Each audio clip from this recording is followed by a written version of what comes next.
Hello all! Today I wanted to show you how to install Git on your computer. This is going to be pretty similar for both macOS and Windows, so I'm not splitting this into two videos.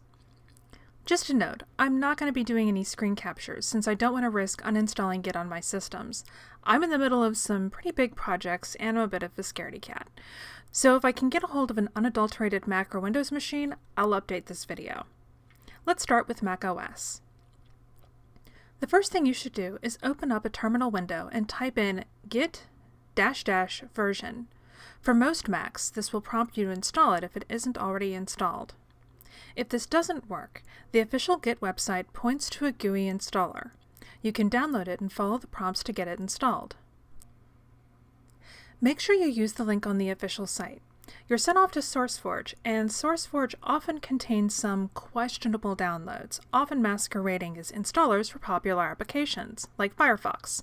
They're trying to improve the situation, but still, be careful. Once you have Git installed, if you open up a terminal window and type in Git, you should get something like the following message.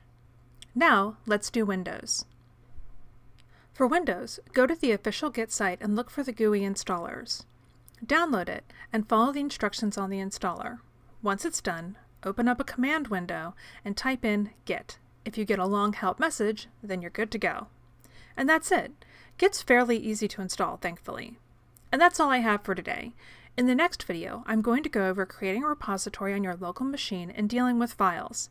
If you have any questions, hit me up in the comments or track me down on Twitter. And thanks for watching.